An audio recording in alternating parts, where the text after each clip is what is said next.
we often talk about the proximity of family and friends and business associates and how they leak into the cartel drama by their proximity to somebody who's all the way involved. And we've seen family members that have nothing to do with nothing suffer. We've seen friends that had nothing to do with nothing suffer simply because of their alliances. Or maybe not even alliances. Because when you're born into a family or you meet somebody as a friend and you don't know, really their business like that, it's kind of you went in there without the information, right? Or you don't have a choice. If you're born into it, you don't have a choice. But proximity causes these people to suffer. This story has a bunch of different levels of foolishness, sociopaths, psychopaths, people in proximity who suffer, has stupidity in it, has mistakes, the taking of life, torture, all kind of different things that come with these people that some people glorify and wear their jerseys and cheer for them. Puro este, puro el otro, puro. Shut up, bitch! Because at the end of the day, them people would eat your heart. And a lot of them are psychopaths because they were born into a life where they didn't have consequences. And they were able to flaunt it. And they were able to inherit that evil. And they have. And I hope better for their children. Though the people that these people hurt, their children don't get the benefit of that. This story is the story of the death of the son of notorious cartel personality El Animal of the Sinaloa cartel, the mistaken identity that took his life, the snatching of the man that took his life, and the suffering of those within reach, and the evil and psychopath nature of the men that some people wear a jersey for. How are you, my friends? What up, motherfucker? Today I am going to tell you a little bit about the tragic resignation of young Marciol Fernandez, the son of Mr. Manuel Fernandez Valencia, who many must know as the animal or the pig. And I am also going to tell you about the whole rate affair of Israel Rincon Martinez, alias El Puma or El Guacho, one of the leaders of Telerospis of the Beltran Leyva. Well, first of all I send my greetings to Mr. Manuel Fernandez and I want him to know that the story I am going to tell is done with great respect for his son and for him. And I don't want you to think that I'm disrespecting Marciol's memory, because that's not my goal, quite the opposite. I want to inform the public and show them how the events really happened. And as I say, there are always innocent people who resign, whether they are done on purpose or by mistake, but unfortunately, they always do. And what I'm telling you is mostly because, personally, it's very hard for a father to lose his son. It must be very painful. Let's start by telling you a little bit about Marciol so that you know who we're talking about in this story. Marciol, born in the United States, was a very happy young man who was often seen in the city of Culiacan at parties and nightclubs. He was also seen partying in the city of Guadalajara, always dressed very elegantly. Years before this, his mother and brother had died in a car accident. He was a young man who was very spoiled by his father, who affectionately called him Puppy. Don Manuel even gave him an airplane to please Marciol. It was a white Piper Matrix. In this photo that I'm going to show you, you can see Marciol inside the plane I'm talking about. Happy birthday, shorty. Here's a plane. I'm not going to ask you what you do with the plane. I'm not going to ask you where you go. I'm not going to ask you who you're doing what to on that plane. Here's a plane. Enjoy. Shout out Cody. Ocran seems to know a lot. Does anybody know who he is? I mean, you know who the rumor has always been that he is, right? The rumor has always been that he's Mini Leak. But Mini Leak's in jail. You're stealing, right to jail. You're playing music too loud, right to jail, right away. You're driving too fast, jail. Slow, I always jail. said it doesn't matter who's under the mask. What matters is where the information came from. He was one of the most recognized juniors in Culiacan, since he was often seen in luxury cars. Here I'll show you other photos of Marciol. Marciol had a very good relationship with Poch's children and with several transom, but I heard a ballad where it says that he was also very good friends with the people from the virus, and as I always tell you, in the ballads they exaggerate everything, because in reality the people from the virus did not have a friendly relationship with Marciol. They would just greet each other and that was it. I'm going to tell you a little bit about what happened the day Marciol resigned. When he says resigned, for those that don't know, when he says resign, he means smoked.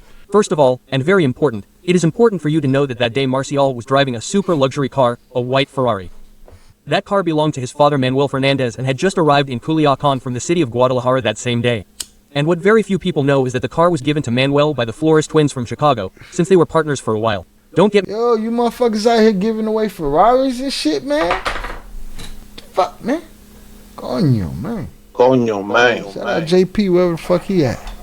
Motherfucker can't get a Ferrari? God damn. And what very few people know is that the car was given to Manuel by the Flores twins from Chicago, since they were partners for a while. Don't get me wrong. The day Marciol resigned, the twins were already in jail.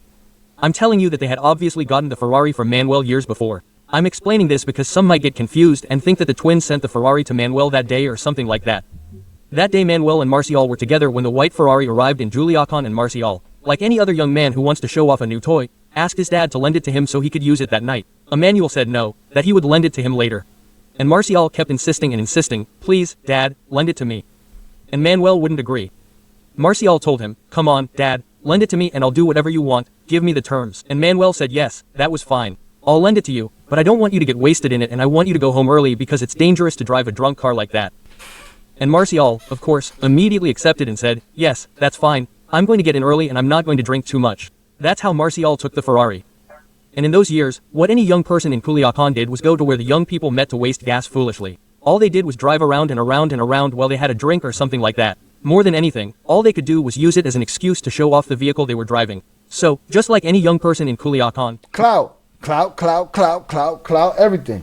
I want to feel like one of those guys. It's just like the basketball players that want to be rappers and the rappers that want to be basketball players. Everybody want to be something they not. It's cheerleaders out here that want to be these cartel guys. Meanwhile, these guys are a bunch of lames with power. These wannabes are lames. They want to vicariously live through that. So let's drive up and down the strip and let's go beat up a woman or two and let's go knock down let's go do something to somebody who can't do shit back to us because of our daddy. Am I wrong? I don't know how gangster that shit is. Marciol went to Boulevard Sinaloa to drive his white Ferrari around, drawing the attention of everyone who was there. Rumors immediately began to circulate that Sinaloa was driving a white Ferrari, since it was very rare to see that type of sports car in those days. When Ivan Archivaldo found out that Marciol was driving a Ferrari, he immediately went and got out his white Lamborghini, since he couldn't drive a less flashy car than his friend Marciol. Imagine if in those years it wasn't common to see a super luxury vehicle like that on the streets. It was almost unrealistic to see a Lamborghini and a Ferrari driving around at the same time. There's two different kind of people in the world, right? There's the kind of people that want to drive their Ferraris and their Lambos around poor people all day long. And then there's people like Tego who would drive his old, if he wanted to go to McDonald's, he'd drive his old Toyota. And they say, wow, you got a Bentley. So what the fuck I look like pulling up in the McDonald's drive-thru with a Bentley, waving that shit in these people's face. And then I got other people, oh, but it's inspiration, Shy. In this case, it's oppression. As excited as the kids in those neighborhoods are to see those Ferraris and Lamborghinis, I don't know how much they know what's going on behind that steering wheel, who these people are, and what their life is going to be like because of them. Fuck out of here. I say that was rare in those years because today it's very common to see that type of vehicle driving around at all hours on the streets of Culiacan. Here I'll show you what Boulevard Sinaloa is like in Culiacan. Well, that's how Marciol drove around in his Ferrari and Ivan in his Lamborghini for a while until it was time to go to the club. Back then, there was a trendy nightclub in Culiacan called San Roque, where a pop music group performed and brought the place to life. The club was on Ignacio Zaragoza Street in the first square of the city. That day, in late August 2010, Marciol Fernandez, Ivan Archivaldo, his brother Alfredo, Mini League, Victor Felix, Marito Choclos, and other celebrities were at S Rock. Outside the club, you could see the two sports cars, the Ferrari and the Lamborghini, decorating the street, and they were the source of amazement for those who passed by. To give you more details, Alfredo had a blue armored Cherokee and Mini League had a gray armored Jetta. Inside the place, everyone socialized happily. Everyone had their own table and were with their group of friends, and obviously, girlfriends, but since they all got along so well, after a while they moved from table to table to keep each other company. That's how Alfredo went to Minnie's table, Minnie to Ivan's table, Ivan to Minnie's table. That day Marciol didn't have a table with everybody was just partying, having a good old time. Look at us. Nothing for himself, since his plan wasn't to be there for long because he had arranged to go in early with his dad. So sometimes Marciol would go to the Guzman's table and sometimes he would go to Minnie's. And he even drank very little alcohol, just as his dad had promised. And you can see how disorganized it was, because inside all the young people were socializing with each other and outside were the bodyguards who were taking care of the young people. There were Ivan's people, Alfredo's people, and Minnie's people. Each of them had at least 2 bodyguard vehicles and they were so alert that they saw a Tacoma truck with 4 people on board pass by more than twice, as well as a similarly crowded car, but they didn't think it was suspicious, since there were many bodyguards at the place. I mean, So if you need everyone that many figured it was the guy's bodyguards, people. it's maybe you should be suspicious of somebody circling. Oh, those cars ain't suspicious. Why? Because we got mass security. That shit don't take. Those things ain't mutually exclusive. And don't get me wrong, I understand what kids do. We used to cruise on the boulevard too, but I understand. I was there. I did that shit too. It's not my point. My point is these are rich, powerful kids playing with everybody around them's lives.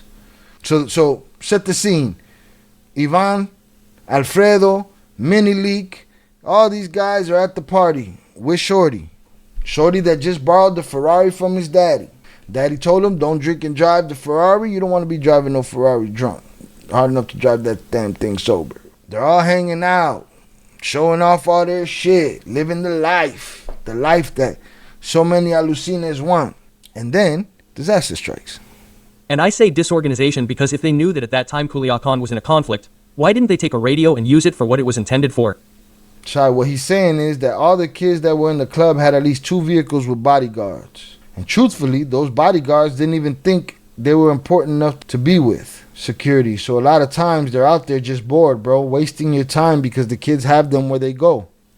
So the kids driving up and down, the bodyguards have to follow them. So they're not doing their job. It's all for looks then. But it seems to me, and it's proven over and over, when these powerful guys end up dying out there with their bodyguards, and you know, everybody was snoozing.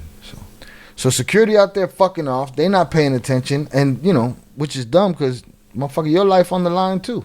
I don't understand why it occurred to no one to ask whose radio belonged to the people in those 2 suspicious vehicles that were circling the area. If they had done that, they would have quickly been followed. They would have realized that they were not people from the company and therefore they would have stopped them to see what they were doing, circling and circling so suspiciously, given that there were important people in the club. And I say all this because the same bodyguards said the next day that they had all seen the Tacoma and the Jettle several times, but they thought they were bodyguards for one of the young people who were at the place. Yeah, well, fuck what you thought, man. You thought they were bodyguards for the people in the place? Like, what are you talking about? You're there to do a job. This is what you guys aspire to be in life? Jesus Christ. I don't understand why it occurred to no one to ask whose radio belonged to the people in those 2 suspicious vehicles that were circling the area. If they had done that, they would have quickly been followed. They would have realized that they were not people from the company and therefore they would have stopped them to see what they were doing, circling and circling so suspiciously, given that there were important people in the club. And I say all this because the same bodyguards said the next day that they had all seen the Tacoma and the Jettle several times, but they thought they were bodyguards for one of the young people who were at the place. Obviously the Delarospids, the Beltrans who were there. No, obviously they weren't fortune tellers or they weren't fortune tellers to know who was in the club and who was driving the sports cars, but as always happens, someone had to have told them that information. In this case, it was no exception and a woman was the one who told them that Ivan was driving one of those exotic cars. A woman told them that Ivan was driving one of those exotic cars. Remember, Animal's son had a white Ferrari and Ivan had a white Lamborghini. That's why the Beltrans... And a woman dimed them out, allegedly. And again, all of these things are alleged by Ocran leaks. People were hunting him. At S-Rock everything was partying and joy. Everyone was having a good time and it was time for Marciol to leave the place. He said goodbye to everyone table by table. They told him to stay a little longer. He said no, he couldn't because he had an appointment with his father who was going to go in early. Sorry. But I'll see you tomorrow for lunch. And those were the words with which he said goodbye to those present. I forgot to tell you that Marciol did not have bodyguards at that time. Now the kid with the Ferrari that gotta go home, he ain't got no bodyguards. He's on his own. Okay, so he left the club in his Ferrari and headed home. But the Beltrans, people were already following them. So when he had already gone several blocks away from the club, Marciol turned onto a small street in the Las Quintas neighborhood and a taxi pulled up alongside him. Marciol unconsciously stopped. I imagine he thought that the Atacomo people were some friend or, unfortunately for him, they weren't friends at all, but quite the opposite. They were his father's enemies. In a taxi? First of all, how do you got this information, this turned the corner, saw taxi information? I need to know that. And there, at 47, they quit on him. Marciol was left there. When he said they quit on him, he meant they fired on him. Quitting and the taxi took up his life. That's how, unfortunately, they quit on a young man who, in my opinion, hadn't done anything wrong. Here's a word for those who say things and don't start drawing their own conclusions. How is it possible that you know exactly what happened? Well, after that, they reviewed the Well, that's me. Hold on. Did he just insult me? Wait a minute. Here's a word for those who say things and don't start drawing their own conclusions. Here's the start drawing their own conclusions. All I said was, how do you know? That's it. How is it possible that you know exactly what happened? I don't know. I want to know how the fuck you know. Well, after that, they reviewed the cameras and security videos from the houses that were on those streets and they okay. What year is this? 2010? Cameras and shit on the street? I don't know. obviously recorded the moment when the accident happened and later the guy said it when he was receiving his treatment. They sprayed like 200 rounds into the car. Yeah, a little overkill. So they took the kid's life on a side street. Evidently there's video footage. Yeah, 2010, I doubt everybody had video footage. Miss me with the bullshit. He said that they tortured somebody and that guy gave the information. That's more likely than fucking video cameras. Cameras was not that common in those days. Absolutely not. They were expensive, they were clunky, and they looked like shit. Shout out Primo. This is what I like about this channel and having Upper Echelon on here. I know this story, but I never knew Upper Echelon gifted the Ferrari. We don't know what we don't know. Salutes. View the cameras and security videos from the houses that were on those streets and that sounds like bullshit. That's the first time I've ever listened to Ocran leaks and said, that don't sound right, man. They obviously recorded the moment when the accident happened and later the guy said it when he was receiving his treatment. That I believe. When he was receiving his treatment, the guy said it. That I believe. Well, nobody at the club knew about the incident and some people started to leave. First, he left in Mini because his friend Mayo Mini League left first. Gordo was inviting him to a party in the northern He was going to a Maito Gordo party. Part of Culiacan at an event hall called Luxemburgo. Alfredo and Ivan were still at the club when they were notified about Marciol, since the police who arrived at the scene immediately notified the people at Telcel about what had happened. So the cartel got word from the police immediately of what went down.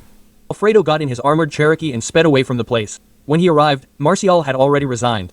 So Alfredo went to the scene. What they did was grab him and throw him in the trunk of the Cherokee to give him to his father. Marito Choclos was also among the group of young people who did that. Talk about pool with the police, huh? Don't worry about crime scene. Don't worry about investigation. We throwing him in this Cherokee and we out of here. Mind your fucking business. Go do something else. They left the scene, leaving only the Ferrari there. But minutes later Alfredo sent his people for it. So his people arrived there, got the police out, and took the car. The police told him, nothing happened here. And this is not mentioned to anyone, obviously with a more intimidating tone. That is why there are no complaints or reports of this incident. Didn't happen. Nothing to see here. Nothing went down. Nobody saw nothing. Nothing happened. Just some kid lost his life because he wanted to borrow his old man's Ferrari. When Minnie was arriving at the party with the fat Mayo, they told him what had happened, and when he greeted Mayo, Minnie explained what he knew. At that moment, Anthrax, the Chinese guy, arrived at the table and told the Chinese guy, Chino Anthrax, told him that the police were notifying him that the animal's son had resigned. And Minnie told him, yes, we already know, this is tough. He had just said goodbye to me while we were at the club. We have to investigate who did it. Quote. And the only thing the Chinese guy said was, I don't give a damn, I don't even know what the plave was called. Right now we're partying and we have to enjoy ourselves. The animal doesn't support us at all, never. No way. Casualties always happen like that. That's why you always have to be very careful. One, you see? All that loyalty shit, Chino didn't give a fuck. Didn't care. Chino's like, hey man, we're partying, man. Fuck Animal. Animal don't move for us. We'll figure this out later. I don't even care who did what at this point. Well, I mean, didn't anybody think, well, that hit was for y'all? What you think? It was an accident? You think they targeted, that kid? Not the brightest bunch. They should be worried. They should be thinking that attack was on us. Forget about their problems with Animal or how they feel about him. These fuckers came at us. They could have picked any other white car, like the one they intended to come and get. Shout out Upper Echelon. Chino was a hater, that's why. He was just another pistolero. That's it. He was partying, man. Clout chasing Paris Hilton. When y'all gonna let that Paris Hilton shit go? That bitch did not know who he was. Alright? He was photobombing. This is what I mean when I tell you that the Anthrax didn't look at Marciol either, which is what the ballads say. Those are pure lies, because that's how the Chinese guy expressed himself on that occasion about Marciol's resignation. The Mini said goodbye to the fat guy and went to his house with the uncertainty of what had happened only to receive and make calls to know what was known. Alfredo Guzman gave Manuel Fernandez the worst news of his life and gave him Marciol. You can imagine the pain and feeling of a father losing the worst news of his life and gave him Marciol. You can imagine the pain and feeling of a father losing his son in that way. The next day, Pocha called Manuel Fernandez to offer his condolences for his son and also to offer his support. He told him that he would help him find those responsible. In the days following the military resignation, many important figures attended the wake, including Ivan, Alfredo, Maito Gordo and many others. They were notified to move because the government was going to come there. This was very lucky and fortunate for them, since not only was the government going to come, military resignation told Fernandez to offer his condolences for his son and also to offer his support. Chapo called Animal to say his sorries. He told him that he would help him find those responsible. In the days following the military resignation, many important figures attended the wake, including Ivan, Alfredo, Mayito Gordo and many others. They were notified to move because the government was going to come there. This was very lucky and fortunate for them, since not only was the government going to come, but also people from the Beltran family were going to spray them and finish off the first person they saw. The truth is that I don't remember well if they were also notified that people from the opposition were going to the wake or if they were only notified that it was only the government, but in the end they were notified, they listened and moved. Thus ended the month of August 2010 with a very tragic and unfortunate event. At the beginning of September, the whole machinery was set in motion to find out exactly who had been behind this event. Since in this environment nothing is ever hidden and everyone likes to talk, give their opinion and let people know that they know, people are too communicative and never take into account that there's always someone listening and who is going to transmit that information to people who should not have that information. In short, it was always information, directly or indirectly. So quickly it was known that Marcial's had been Israel Rincon Martinez. I came out as Guacho. So this is them finding information that El Guacho or El Puma, Israel Rincon Martinez, was the person that killed Marcial. Well, he didn't bust off 200 shots by himself, but we'll call him the ringleader. Boom, so they found the person responsible, somebody to take the fall. Let's see how that goes. Or Puma, the famous Beltran Leyva. Here I show you some photos of Puma so that you get to know him. That's the Puma guy. And shit the bed because he killed the wrong person.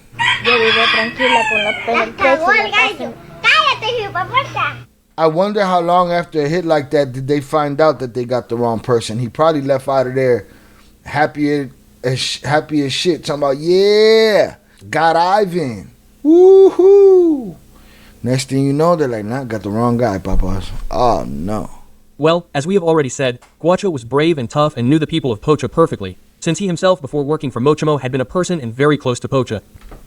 In fact, he was one of his secretaries who carried his radios and telephones for communication. Alright, so this guy was a turncoat. Not that you can consider any of them turncoats in this bullshit game, but he was a turncoat. He used to work for Chapo, and he switched sides to the Beltrans.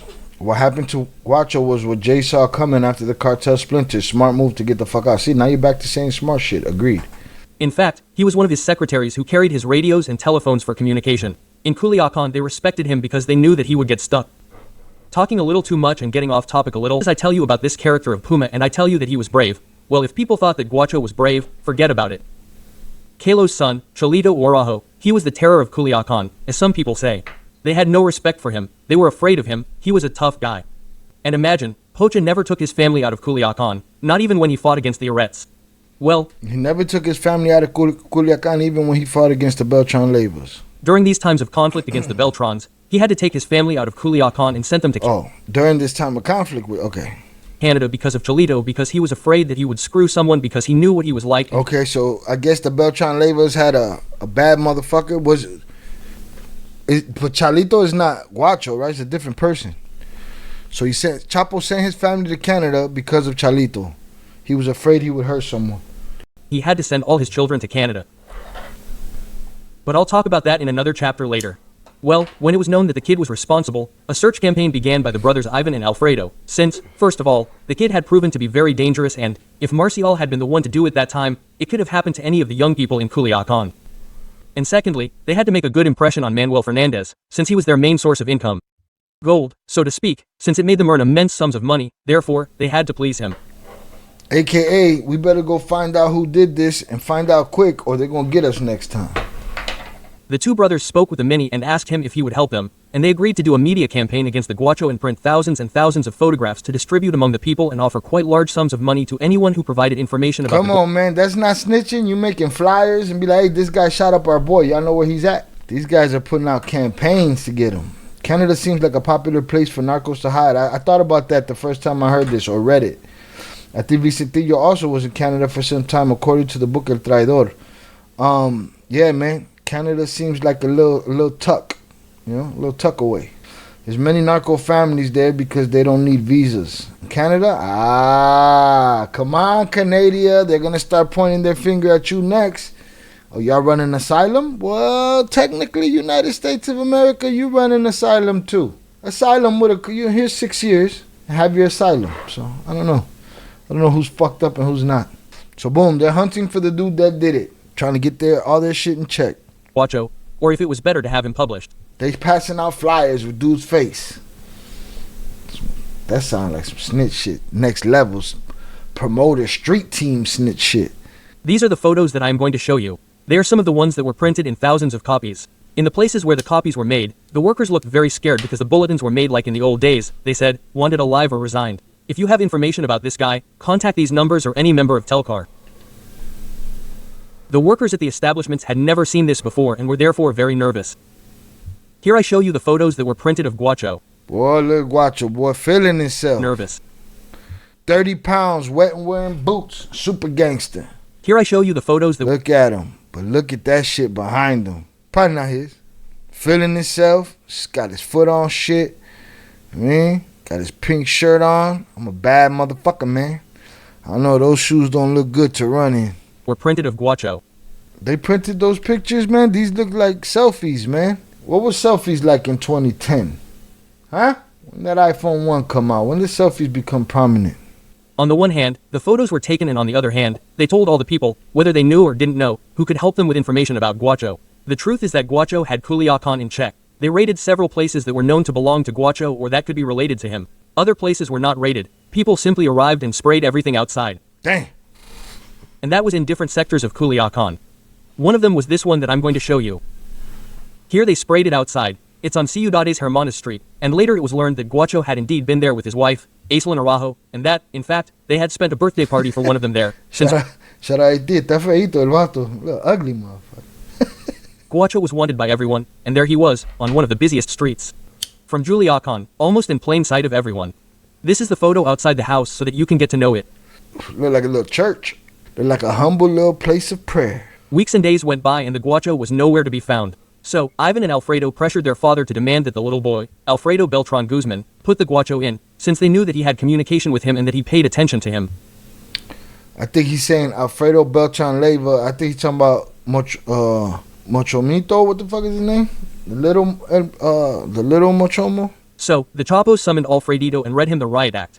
They told him that many people were upset, that why was Alfredito allowed to be in Culiacan, if he was Beltran and had communication with them, and that they wanted to resign, but that Pocha had defended him and kept them at bay. Damn, Chapo was protecting Beltran Leyva, Mochomo's son. That's what's happening there. They wanted to smoke him. But that it was no longer So sustainable. now they putting pressure on him to give them Guacho.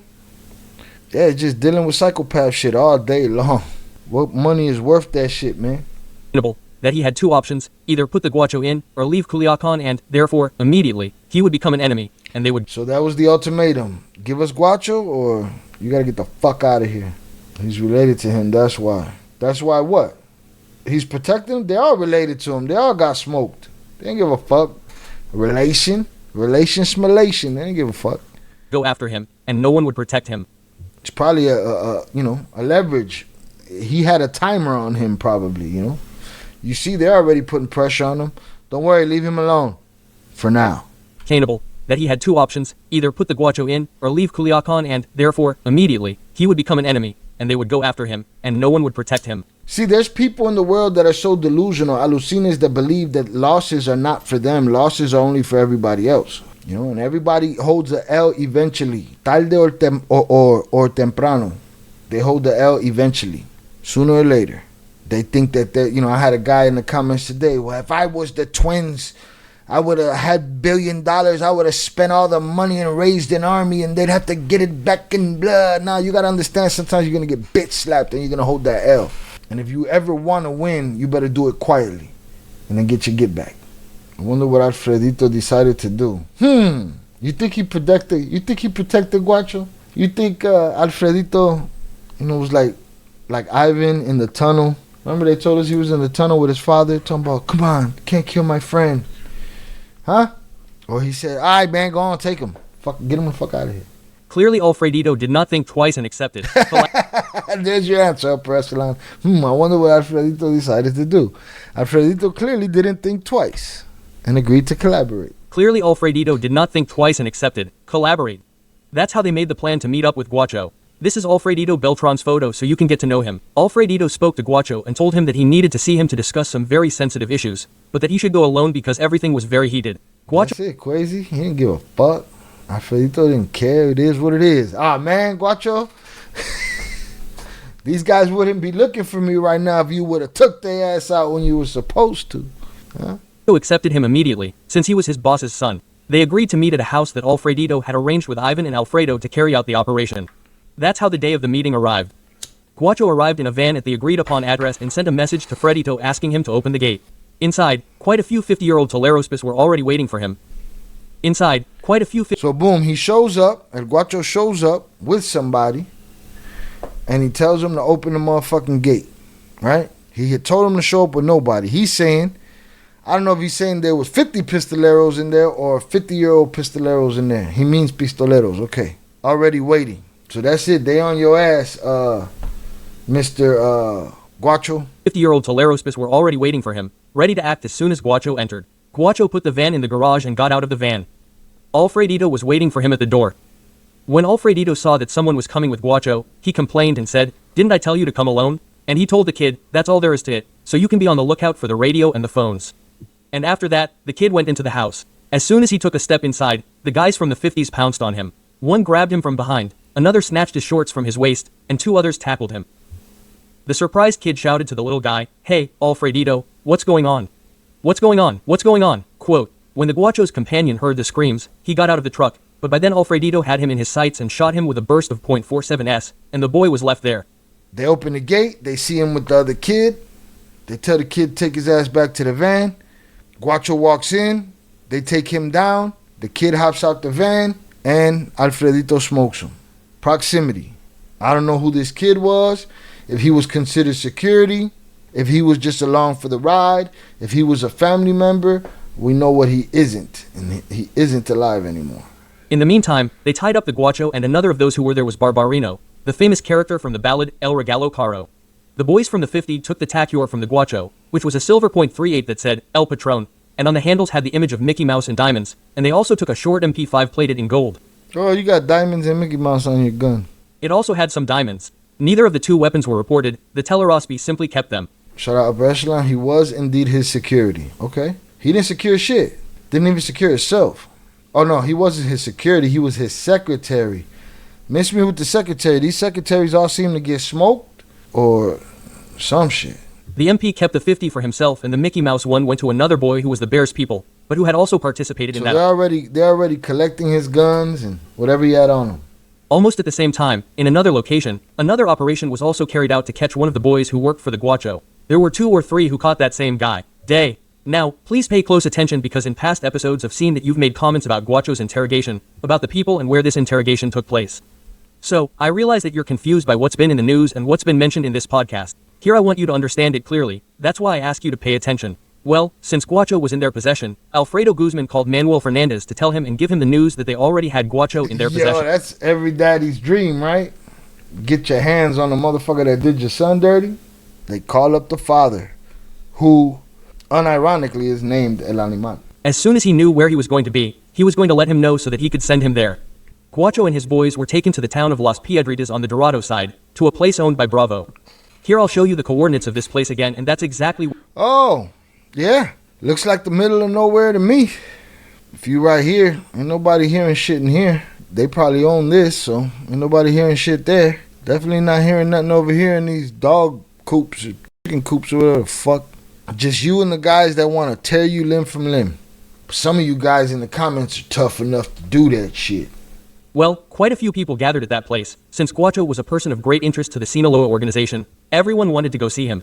They were checking to see if what was being said was true, if it was true that he was being held, and some wanted to ask them some questions. One of the first to arrive at the place was 50, since he was the one who brought Guacho. Come on, 50 always in the middle of everything, allegedly.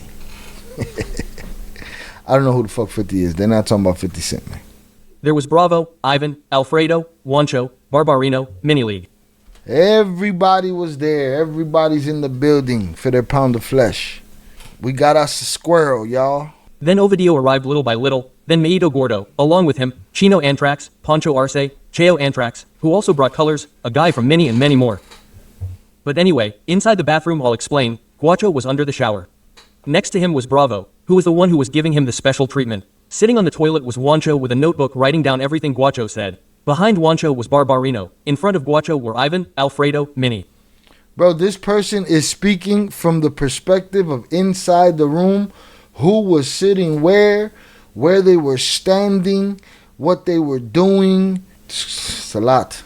But anyway, inside the bathroom, I'll explain. Guacho was under the shower. Next to him was Bravo, who was the one who was giving him the special treatment. Sitting on the toilet was Juancho with a notebook writing down everything Guacho said. Behind Juancho was Barbarino. In front of Guacho were Ivan, Alfredo, Minnie. And that's when the interrogation with special treatment began. Guacho. Later, the members of the Antra also entered the bathroom and were listening to everything and occasionally asking questions. They were in the middle of it when they announced that Manuel Fernandez had arrived. Alfredo went out to greet him, and when Manuel entered the bathroom, his face changed. His face became disfigured and his eyes became moist, and Guacho was allowed to go. He was hit all over his body. Animal showed up. Now what? Alfredo went out to greet him, and when Manuel entered the bathroom, his face changed. His face became disfigured and his eyes became moist, and Guacho was allowed to go. So the old man started fucking him up. His face contorted, eyes welled up with tears. He went after the kid. He's attacking him. He said he wanted him to go, or he AKA I wanted to smoke him. He looked like Ilya Tapuria Sunday night. He was hit all over his body. In fact, I think you can see a black eye in the video of Guacho. I think it was the animal. Everyone was serious and silent when they saw the rage of the animal that said to Guacho, "Why did you do it? He was a child. The one who did it to you was a child." Alright, so this is the father screaming in his face. Why did you do it? He was a child. Alright? Like the movie Prisoners and shit. But you've done it to somebody. You've done it to somebody. You've been the reason for that kind of grief. You did it to him. You believed that your life was invulnerable. Your people were invulnerable. I implore motherfuckers to raise children different than themselves. You can't expect to have free reign over people's lives and not expect that evil to return. Now you in there asking why? There's a whole lot of people that asked why for shit that I'm sure El Animal had to do with. A lot of people ask why. Shy, you're heartless. I'm not. My heart's just in the right place. Always. And you part of what happened to your son. Why'd you do that? Why? Because this is the game we play, no? Same thing that happened with Chapo's son. Like, what are we doing here? Oh, it was a mistake. It wasn't supposed to happen. It always seems to be a mistake. But it's never a mistake. It always comes from a place of intention. I think it was the animal. Everyone was serious and silent when they saw the rage of the animal that said to Guacho, "Why did you do it? He was a child. The one who did it to you was a child. Leave me alone. I want to eat him. I'm going to eat you," Guacho told him. "With my hands in my mouth." It was something that left anyone speechless. Until they saw that the animal's actions were escalating and they got rid of him. They told him to calm down and not to touch him because one bad blow and he could give up on him, and obviously they wanted him alive. And the animal told them, he told the people, "Why do you want this dog alive if he didn't give my son a chance?" But orders are orders. They hugged the animal and took him out of the bathroom. The animal was so angry that he was literally roaring like an animal. Outside were the two workers from the Guacho, half sitting on the ground, tied to a tree, and they were also being given special treatment. When Rado arrived, he grabbed a baseball bat that Bravo when Ovidio arrived, El Raton, he got a deal. He was harbored, just like Canada, by the United States, but it wasn't because they didn't need papers. It was because he got cooperation. When Ovidio arrived, he grabbed a baseball bat. Secretary, nicknamed B. Esponja, had given him and began to hit them, shouting, yes, they knew who they were hitting. Yes, they knew that they were fighting Chapo Guzman. No one can beat Chapo Guzman. He was over there cheerleading for his crew and shit. Y'all don't fuck with us. Beating them with a bat. I was informed that those who were watching this action were whispering among themselves, laughing at Ovidio because they found his actions funny, the things he was saying, because they saw a young boy doing something that... Yeah, they thought he was a goofy. They're like, look at this goofy swinging this bat. Meanwhile, this motherfucker's out here. I want to put his face on my... I'm going to get a tattoo of him on my chest. Shut up, bitch! Shut up, bitch. In everyone's eyes, he had never done before. Yeah, they were looking at a kid with privilege swinging a bat on some dudes that couldn't do shit about it. And some of those gathered there said, this boy looks stupid. Look how he screams and then he hits the ground more than anything else. You can tell he's no good at this. Quote, the animal went... This is somebody speaking from the fly on the wall that was literally there. It sounds like if he was there, he thought that shit. All the shit he's saying. To try to calm down a bit and leaned against the trampoline that was there and began to chat with those present. Many of them offered their support and told him that at least the Guacho was already there, and the animal said, yes, but I want him to give it to me. Leave it to me. Use it as much as you want and then leave it to me. So do what you're going to do with him, get the information that you're going to get from him, and then I'll put an end to it. He want to go do some weird shit. He want to feed his psychopathic fantasies. And he has the right reason and the right person. But how about other times he didn't have the right reason or the right person? But now he's why? How come? Come on, man. I'm going to cook it. I'm going to make it in a pan, and I want to eat it all. Oh, he was telling them he gonna cook his flesh. Wonder how he got his name, Animal. He gonna cook his flesh and in a pan, and he gonna eat them. Shout out Ivy on the check-in. He would say things sometimes in a humorous way, which left everyone present speechless. As people were arriving, others were leaving. That's when Orso Ivan arrived. Gastel the lazy cholo, another one who had a special grudge against the kid. As soon as he entered, all the Guacho's enemies are popping up. He went straight and hit him in the ribs with a long iron bar, lifting him about a meter. That's it. It's just a free opportunity for a bunch of psychopaths to go do their psychopath shit. That's it. And then after that, they go find other ways to do it. That's all that is, man. A bunch of dudes that got the upper hand. Those guys would abuse anything that they can have power over. A cat, a dog, whatever. Think about it. Their own people would laugh at him. Yeah, look at him and say, look at this goofy. I mean, most conflict, even in gangs, is within each other. Why? Because when you ain't trying to look for your enemy, you ain't got nothing to do but beef with the motherfucker sitting on the couch with you. It's all bullshit. Bullshit. So all his enemies showed up for a free lick. Since the cholo was very strong and had a robust build, and the kid was thin, it would later be known that the blow caused him to fracture his ribs, but at that moment all the kid did was spit red liquid and vomit. The brave one almost fainted. He had to remove Cholo from there because he was also going to resign, and Cholo didn't want that because he was very stubborn. Shout out Upper Echelon. Shy, his original name is La Puerca. I was going to ask if that was the same guy, because they said that he was a pig when he killed people, well, his enemies. No, I mean, we don't have to keep it to his enemies when he killed people. I don't know. You don't know that he only killed enemies. A person with a thirst like that, if you got a bunch of enemies, sure, why not? But on a slow enemy weekend, anybody can get it. But yeah, that's some weirdo shit. Because they said he was a pig when he killed people. Even the goldfish can get it. Sometimes you gotta show your goldfish who's boss, dog. Stubborn. But in the end they made him understand and they got him out. As I say, the special treatment that the brave guy was giving Guacho made him look like he was a dentist, since he was extracting his teeth. Damn. It was at this moment he knew. He fucked up. God damn. God damn. I mean, you want the man to talk. Maybe the teeth should be the last of it, no? Oh, yeah. They're getting coked up and methed up before doing their stuff, too. Yeah, they're getting coked up and methed up before breakfast. He also used a taser-type machine and knives. Electrical devices, knives. Among the questions he was asked were who was passing information on the day of Marciol's resignation, who was helping us in Culiacan, what his organization's plans were, who they had located, where they had offices, the usual stuff in that type of situation. During one of those many questions, the famous Chinese guy Anthrax approached him and said, "Hey, is it true that you dressed up as a woman to go unnoticed in Culiacan?" And Guacho burst out laughing. Coño, man. No, he said, I went around normally and always equipped. There's no way I don't know Culiacan. If I'm from here, Guacho told him. And to make a good impression, the Chinese guy told him, once you got away from me. They told me you were at the city club and I let myself go like a dog, all by myself, without the plebis, and I went all out for you. And the kid told him, look, I never knew that. If you wanted me or had me that badly, you would have talked to me. Wherever you had told me, I would have gone to cover you. If the truth is I never ever did anything to you, it was just because I didn't want to. But I always knew where you were. You live in the clubs, in the restaurants. 6 times a month they put you with me. So it's not a good place to be in the midst of being tortured and then tell a guy that asked you, hey man, you was wearing the dress out here? Nah, I know Culiacan. I had you a bunch of times. I knew where you were at, day in and day out. If nothing happened to you, it's because I didn't let it happen to you.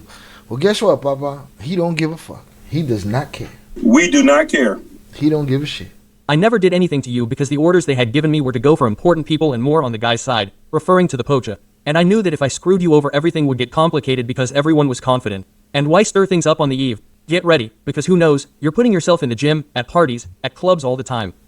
Seriously, I didn't screw you over because I didn't want to. And the guy fell silent, dying of embarrassment, and the only thing that came out was an uncomfortable laugh.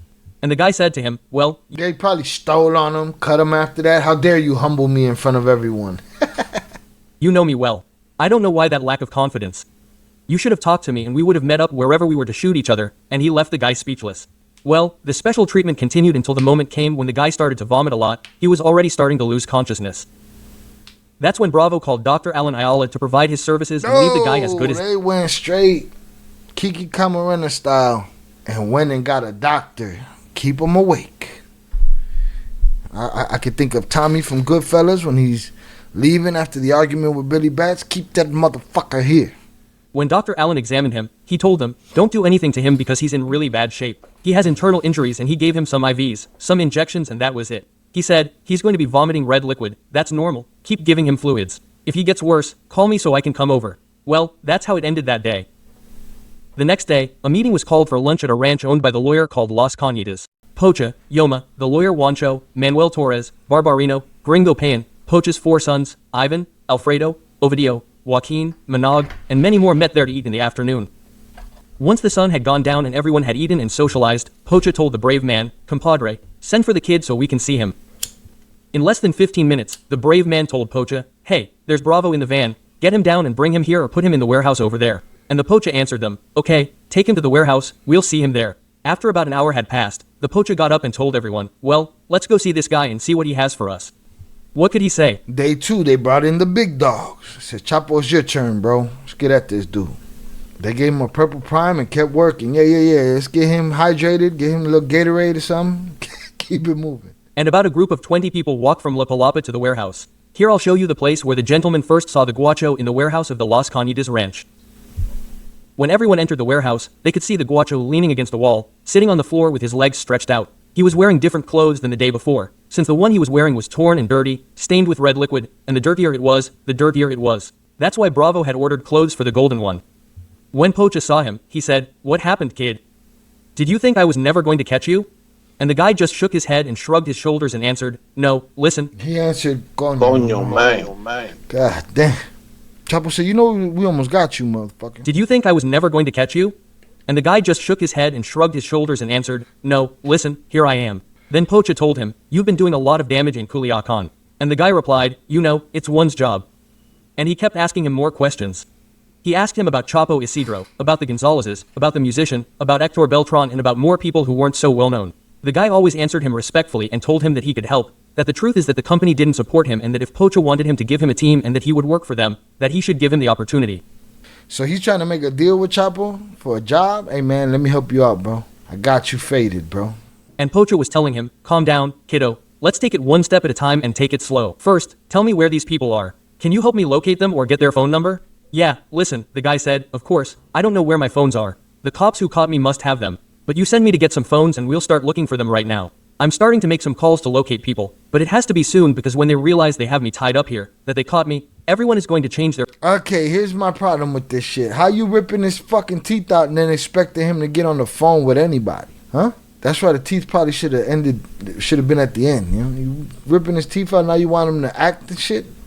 phone number and no one is going to want to answer me anymore. Pocha said to him, are you sure you can do it? Yes, listen, you trust me. You already know me. And Pocha told him, okay, let's see. Listen, at this point, everybody there knows that this guy does not have a way out. So now we're just gonna bleed this dog for all the work we could get out of him, because at the end of the day, he's not gonna make it. The only one that seems to have that hope is the guy that's on his last leg. He gotta have hope. It's all he got left. I'll do whatever, when the other guy already has his answer. And deep down in the back of his mind, this guy that's being held there, he knows they got their answer, but he got to deal on the hope. He got to make the deal on the hope. Dumbass people talking about death before dishonor until they're sitting in that position, prone, with two eyes closed, and your teeth pulled out, and your fingernails pulled out, and you're trying to make phone calls, and trying to make them believe your swollen tongue ass is on the level. Shout out P, making a deal to save your own life, indeed. Imagine how many times El Guacho did that to others. That was my point with Animal. You screaming why in this guy's face. Why? Why'd you do it? You know why. Because the game. No? Ain't that the game? Everybody's the game until it's theirs. And the only ones that are about the game 100% of the time are the ones that don't play it. They just talk. Send him to buy some phones so he can start making calls. But it's already very late and the stores were making calls. His gums are swollen and shit. Already closed. That would be until tomorrow. But come on, the brother had a friend who had a store that sold phones in El Dorado, and they talked to him there and got him the phones he needed in less than an hour. Pocha stepped aside to talk to other people in private, and everything else they just stood in front of the guy. And Guacho said to the guy, who do you know who this guy is? Referring to the guy's Ambata. And the guy said, shout out Peter, been there, and that's all you got is hope. Indeed, I believe it. And that has to be the place that you operate from. Otherwise, what do you got left? And that's in life too. Pray to God to save you, indeed. And indeed, he did say, you being a witness right now. Shout out Peter Flores. You being a witness right now. Salutes. Indeed, he saved you. Praying to God to save, your brother to save you? All right. You was compelled. God compelled you. And your love for your brother compelled you. Answered, yes, it's got of Grotto, and they talked to him there and got him the phones he needed in less than an hour. Pocha stepped aside to talk to other people in private, and everything else they just stood in front of the guy. And Guacho said to the guy, who do you know who this guy is? Referring to the guy Zambada. And the guy said and answered, yes, it's the guy. So he asked him if he knew who Mayo was. He asked Guacho. Juancho asked Guacho if he knew who Mayo was. And the guy asked him why a commander of the ministerial police had resigned. And the guy said, no, listen, it wasn't me. I wasn't the one who did that. All right, and then I guess Mayo or Juancho, on behalf of Mayo, asked him why a certain police officer was killed. And he said it wasn't me, started copping pleas. And Yoma said, yes, it was you. Mayo said, fuck what you talking about. Told me it was you. Tell me why you resigned. Quote, and the kid said, no, listen, they misinformed you. Yes, which commander are you talking about? But the truth is, it wasn't me. Quote, and Yoma, very upset, said, don't play dumb, I know you did it. I've also resigned from many commanders and I know how this is. Quote, you did, and the kid said, no, listen, well, what do I tell you? What? English, motherfucker, do you speak it? They're misinforming you because I haven't resigned from any commander. Quote, Manuel Torres was on one side of Yoma and was gnashing his teeth, and he said to Yoma, leave him alone for a while or tell me if he did it and tell me the truth. Yoma Boy, El Animal wanted to get at that boy bad. Said, no, leave him alone because he's going to help my friend. He already said. After that, Yoma went back to where Pocha was. Manuel Torres stood in front of the kid and said, now you're going to know what's good. Just a little while I'll have you. And Juancho savored it after that. After that, he asked him other questions, but there were a lot of people around the Guacho, as if they were suffocating him and intimidating him, and Barbarino told everyone to please leave, those who shouldn't be there. So about 20 people left and only 6 stayed. When they were leaving, says Jero, Joaquin, Pocha's son, they saw that he had no teeth. Yeah, how you gonna make calls and try to tell anybody anything he ain't got no fucking teeth? No mames. No mames, wait. They saw that he had no teeth. They don't need to pull out a single tooth before the first slap I'm talking about. They were only there in that place for about an hour. Nobody touched the Guacho, and Pocha ordered that they take the Guacho away so that he could get to work on what they had asked him to do with the Contras phones, and a while later everyone left the place. Bravo ordered his boys to take the Guacho to an office they had in the town of Sanchezalis, also near El Dorado. Here I'll show you where that town is. Yes, the next day, Pocha, Yoma, Juancho, and the lawyer went to that house in Sanchezalis to interrogate the guy more calmly and intimately, without so many people around. That's when Pocha asked him, why didn't you come with me when the problem started if you had started with me? Look how you are now. Quote, and he answered, no, listen, well, that man pulled me over there, referring to Arturo. And Pocha said, and why didn't you look for me? You're the one in charge here, you already have me here. Yesterday I did what you asked me to do. I'm already finding people. I already told your guys where your offices are. I'll join your team and I'll do whatever you tell me to do. Quote, at that time, Arturo was doing really badly, listen, and I'm not going to lie to you. Yes, I was scared because I was going to resign, but now the man is gone. You tell me what needs to be done and you tell me, and right now I'll go wherever you send me. And even though you ask me to find them, I'll resign myself. I'll take care of that. You already know me, I'll stay with you. Pocha told him, very good, I like that. So they make him believe he got a chance, alright? So, find those people for me so I can see that you're collaborating, and if everything goes well, you'll stay with me and take care of WhatsApp. Of course, listen, the guy told him, give me the opportunity to see. And while they were there, they spent a few hours asking him about many things that were irrelevant because it would have taken up too much of his time. But obviously Pocha was giving him more of a hard time because it was never in his plans or in his head to forgive him, much less to put him to work with him. Yeah, that shit wasn't gonna happen. Dude was just hoping it would. After that visit, Pocha asked Javi, the person who, as I said, was in charge of communications with the government, to record the famous video that came out of Guacho, which they uploaded under the name of the fearsome Guacho. He told him to make a video where Guacho would tell the whole truth, but only say that he hadn't put the Mochamo in charge. That was the only order. I mean, of course, they're gonna write the script. They always write the script. That's why this video came out on social media. That was the only order. That's why the video came out in which the voice that comes out speaking to Guacho is Javi. In fact, that video was recorded right there in Bravo's office in the town of Sanchezeli. Guacho looks all beaten up and dirty. Well, shit, y'all been beating his ass 3 or 4 days and shit. Dirty is an understatement because meanwhile, he got a dude named La Puerca El Animal staring at him with a fork and a knife. Talking about, I'm gonna eat you. The blows he had, then he vomited the red liquid, he vomited other things. In fact, he couldn't eat anything solid. First of all because it was difficult for him, because he had no teeth, and secondly because his stomach was too hurt and he couldn't process the food. That's why they were feeding him only liquids like smoothies. On my ex account... Get this protein smoothie in, papa. On my ex account, I'm going to put the video of the Guacho so you can see that he says that he went to a meeting and then he spoke to Arturo Beltran and forced him to work with him supposedly, and at the end he says that the Guacho didn't believe that the Poch had put the mochomo. Listen, at that time, everybody was being forced. The twins were being forced to do something. So for people to think, oh, why didn't you come with me? Well, because them motherfuckers threatened my life first. You know what I'm saying? What do you want from me? In the video, you can see that the Guacho speaks naturally. That is to say, what he says is true. No one prepared him. He was only asked if he thought that they hadn't betrayed the mochomo. That's how the video ended up. Most of the videos that come out of this type are for the one who has the person tied up or for those who appear there to say what the person who captured them wants. We've known those videos when they got these guys hemmed up and shit. And they're saying, oh, these guys didn't do this, that. Some of that shit's true. A lot of that shit's not. It's propaganda. They're there to tell a story.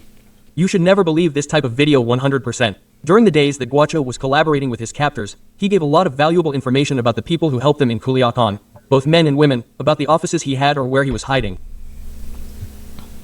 He also gave information about people from his organization, also in other states, where they moved, where they held their meetings, who were the ones who were determined to fight.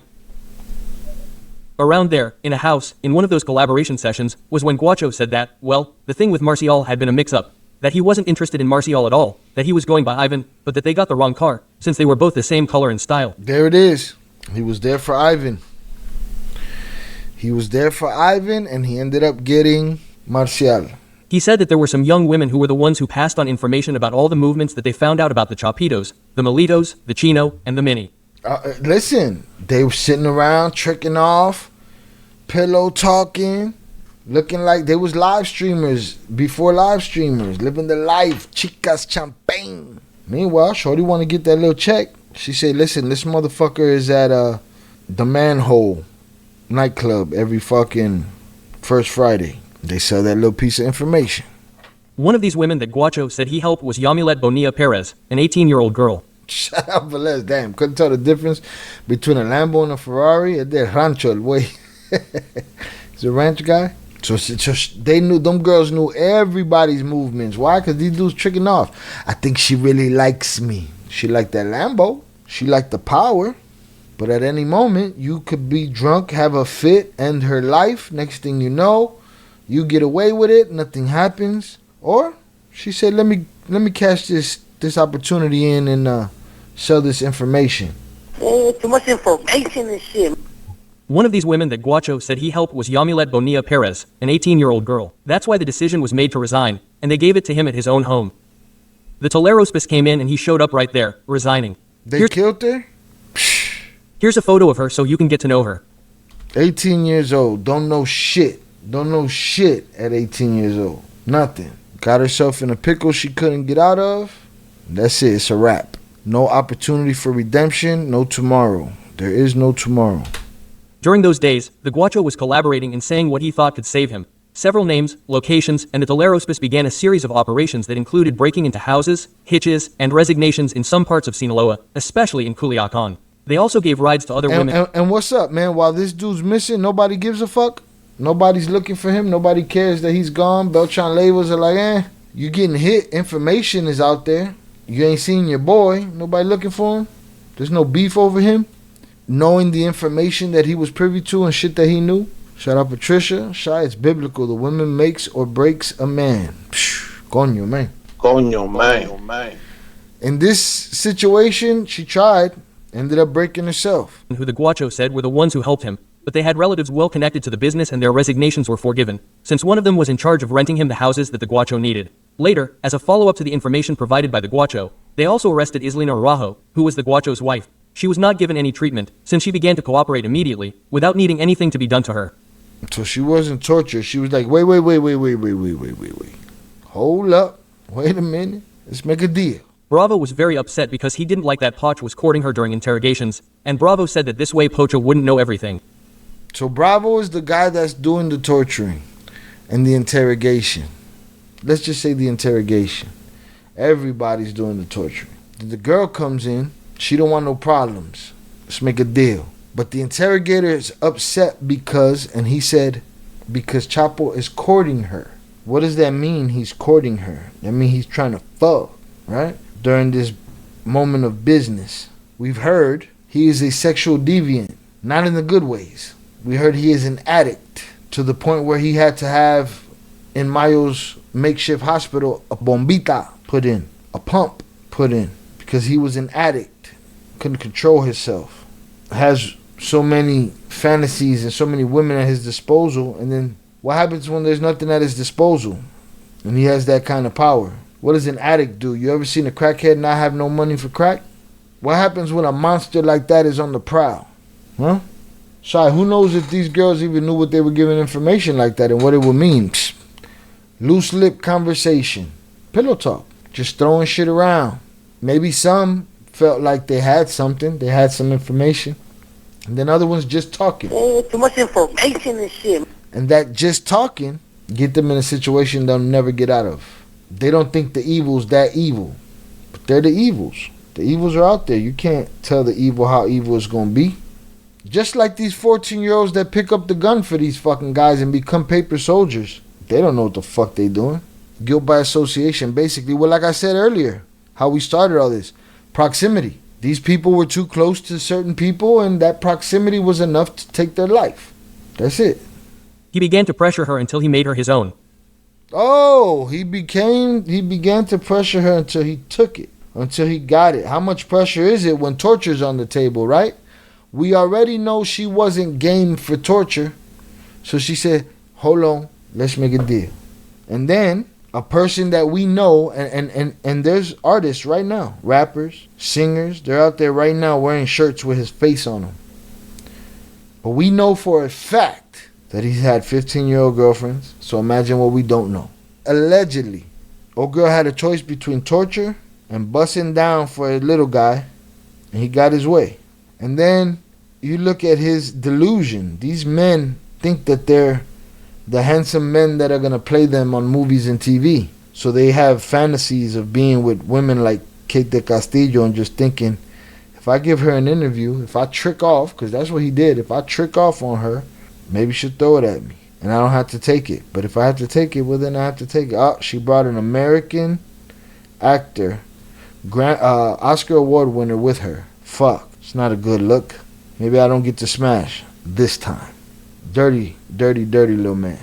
And with that, Bravo got even angrier, saying, the interrogator got angry because Pocha took liberties and raped that prisoner. So this is who you motherfuckers be like, puro this one, puro that one. Shut the fuck up. Shut up, bitch!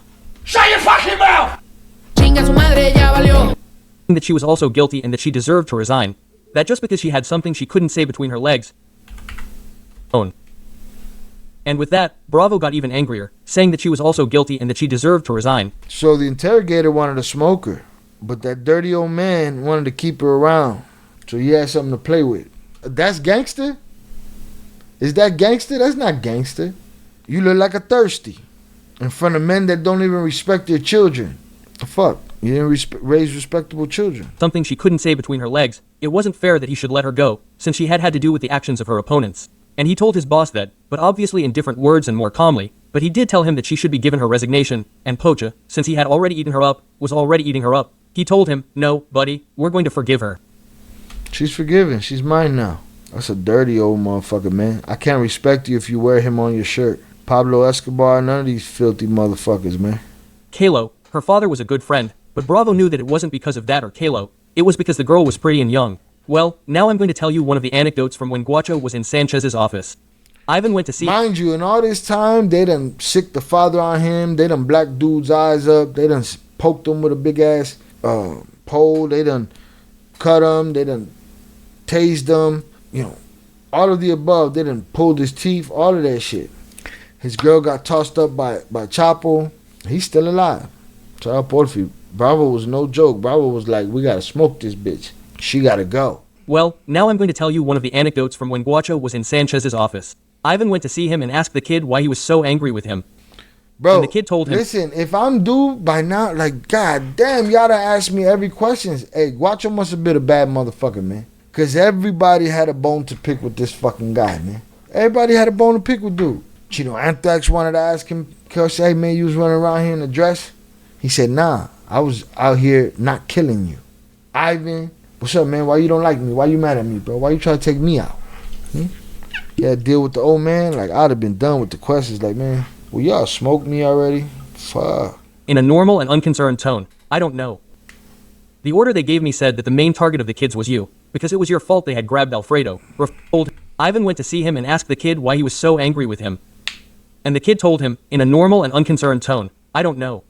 The order they gave me said that the main target of the kids was you, because it was your fault they had grabbed Alfredo, referring to Mochimo, and I was going to resign when you were going around Sinaloa before you left for the club. Boom, so that's supposedly the trade-off, right? The trade-off that supposedly, allegedly, Chapo traded Arturo Beltran Leyva's brother Mochomo for the freedom of Ivan. And Ivan went and asked him, why you so mad at me? He said, I'm mad at you, I got orders.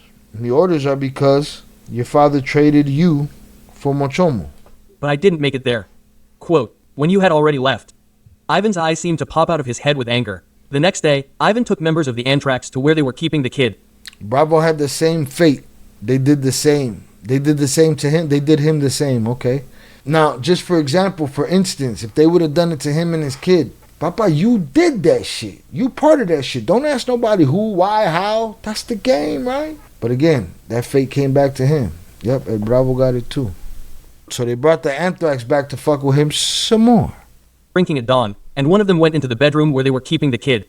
The kid was sitting on the bed, and in front of him was a 3-seater sofa. And he started saying things to the kid and ordered someone to bring one of the kid's workers.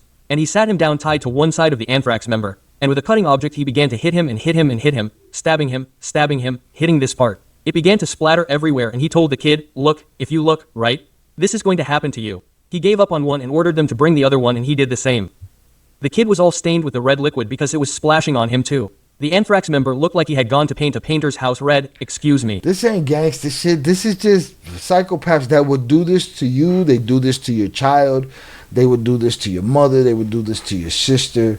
They would do this to a nun. They would do this to a homeless person. They would do this to anybody. This is what they do. They found a cult for themselves. Meanwhile, it's motherfuckers out here with jobs cheering them on. Bunch of bitches. Shut up, bitch! The room was disgusting. The next day, Pocha and Yoma went again. Yeah, there it is. They love doing this to tied up people. There's not no trial by combat. It's a trial by puteria. To interview the kid. The Anthrax member looked like he had gone to paint a painter's house red, excuse me. The room was disgusting. The next day, Pocha and Yoma went again to interview the kid. And Yoma asked his friend, hey, friend, what about the 2 guys they caught with the kid? We have to talk to them too. Quote. Pocha tried to change the subject because he didn't want to tell him that his people had renounced him and Yoma insisted. Where do you have them, friend? I seem to think Mayo went through this a lot with Chapo. Where Chapo just went off, you know, we heard the story of when they put the bombita in surgery into Chapo, and it was Mayo's doctor, and Chapo wanted to kill the doctor because he felt like the doctor was trying to take him out. And Mayo was like, you can't. I feel like he was always dealing with Chapo either smoking somebody or trying to smoke somebody that he didn't want smoked. So Mayo's asking him, where's dude's workers at, man? We need to talk to them. But Chapo want to change the subject because he already smoked them. Told him, no, listen, your guys came yesterday and Yoma said, what's up? What happened? Quote, no, well, I think they were... Yeah, that is true, right? The Anthrax is technically, those are Mayo's psychopaths. So let's not act like Mayo's some kind of priest or nothing. He got a band of psychopaths himself. They're against each other now, but they were brothers then. Well, most of them are in the dirt right now, but, you know. A little drunk. The guys told me, and they told me they were given their... Told him, no, listen, your guys came yesterday and Yoma said, what's up? What happened? Quote, no, well, I think they were a little drunk. The guys told me, and they told me they were given their resignations. How could that be? Yoma said, but he was really angry. And Pocha told him so he wouldn't get any madder. But don't worry, my friend, those guys didn't know anything anymore. The players had already gotten all the information from them. That was useless, but it was a lie. It was useful, but sometimes that happens when you're drunk. Yoma scolded his guy, asking what the hell had he authorized them to do that? Why had they done what? If those guys had grabbed his friend's people, they had nothing to do with it. And Yoma's guys just bowed their heads and apologized. Believe me, they got a good scolding.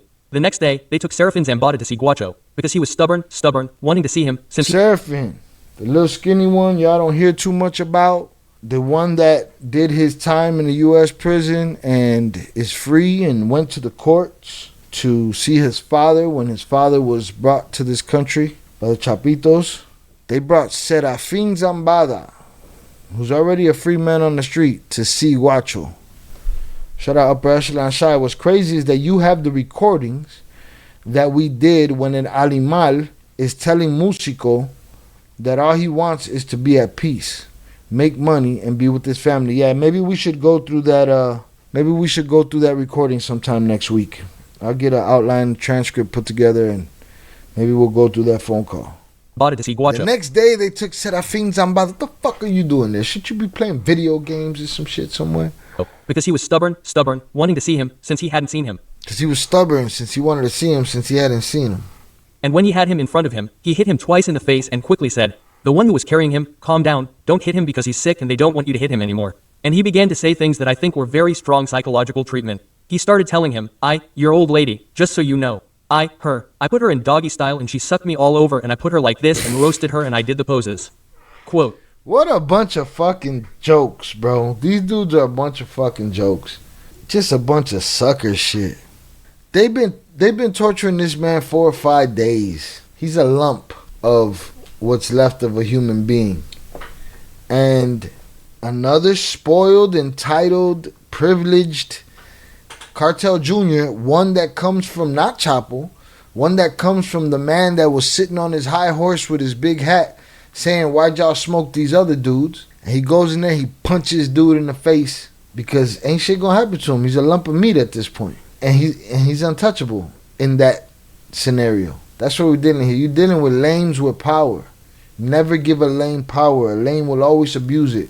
If a lame can hold power over something smaller than him, it will. And now he telling him how I smashed your bitch, this, that. Why you didn't tell him that shit when he was a free man leaning up against that car, motherfucking playing, taking selfies in 2010? Why you wasn't saying that shit then? Why you saying it now that he's a lump of meat in a fucking bathtub? Meanwhile, you walk around free in America. In America, you ain't got that power. Go try that shit in your nearest coffee shop. Go punch somebody in the fucking face. See what happens to you. Never give a lame power. A lame will always abuse power. I started telling him, your old lady, just so you know. And quickly said. And that's worse than what Ovidio did. Ovidio just went over there showing out, acting a fool, and nobody bought it. This guy, I love her. She's mine now. No, mommy's weak. Shut up, bitch! Shut your fucking mouth! He's sick and they don't want you to hit him anymore. And he began to say things that I think were very strong psychological treatment. He started telling him, your old lady, just so you know. I put her in doggy style and she sucked me all over and I put her like this and roasted her and I did the poses.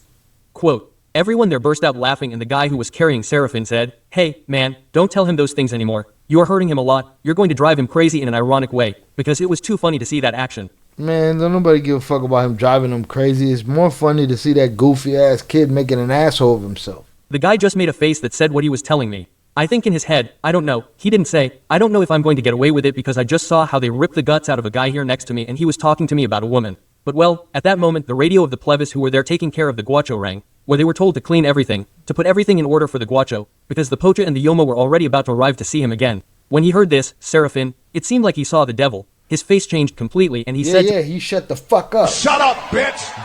Daddy's coming. Sit your bitch ass down, right? All that tough shit you was doing a minute ago, Daddy's coming. And Theo Chapo, sit your bitch ass down. Shut your fucking mouth! The one who was taking him, gay, let's go, let's go. He answered, wait until I say hello and we'll go. No, let's go, man.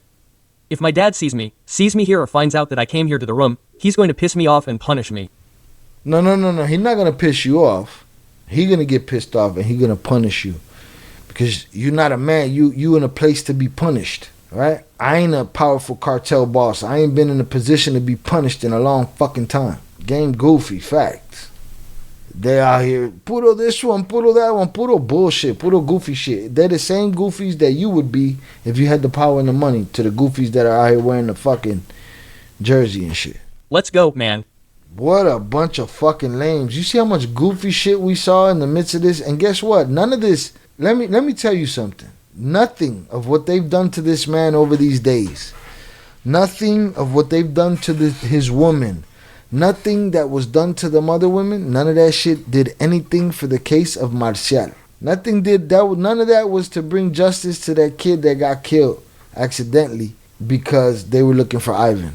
Nothing. Had nothing to do with dude. His father's sitting around looking stupid, waiting. He want to eat this motherfucker. Meanwhile, they're all playing with him. I always question why Mayo's sons were so afraid of him. That's fine, they were afraid of him, but how much shit did it stop them from? Whenever he wasn't looking, they was over here slapping motherfuckers. Bunch of dorks, man. Dorks with power, born into power. Child, they gangsters. You ain't supposed to say nothing crazy about them. That shit ain't gangster. Gangsters running into a burning fucking building to save some kids. That's gangster. Gangster is motherfucking getting rich by whatever means and making sure that you keep everybody out of it. It's not possible. It is. Let's go, man. My dad doesn't like me seeing these things or having anything to do with this. So they took off like lightning, and as soon as they were leaving the house, the van with the guys was coming in. But Seraphin, all he did was duck his head so that no one would see him, but I don't know if his dad found out or not. Oh, and speaking of funny things, the Mini took his friend to see the kid too. Hold on, Mini League se metió también. God damn. God damn. Bunch of trometidos around here. The truth is that the kid was quite a celebrity. Everyone wanted to go see him, tell him something, ask him something, threaten him or whatever, but no one wanted to miss seeing the kid. And well, Arlie asked his friend to take him to see the kid. And no, will you believe me, when Darlie was using his special interrogation tactics, just like Seraphin, it turns out that— Who the fuck is Arlie? Are we talking about that singer here? Arlie? Who the fuck is Arlie? Okay, Arlie Perez, okay. Another trometido. How about you mind your fucking business? Go sing a song, bitch. Shut up, bitch! What the fuck is wrong with these dudes? Shut your fucking mouth! Is he the one that got smoked or is he the one that went to jail? Fucking Arlie. Bunch of trometidos, singers and shit. Man, go take your goofy ass home with that bullshit. Fuck is wrong with you? And no, will you believe me, when Darlie was using his special interrogation tactics, just like Seraphin, it turns out that the kid was related to Arlie's mother. Special interrogation tactics. So, AKA, he went in there and he slapped dude up and shit, you know? Well, it turned out that they were related, and Arlie called his mother and passed him to the kid and said, "Mom, I'm here with Israel." Bro, his motherfucking mama's involved too? Arlie's mom. What? No. No, mommy's weak. Mam, ¿tú te recuerdas de Guacho?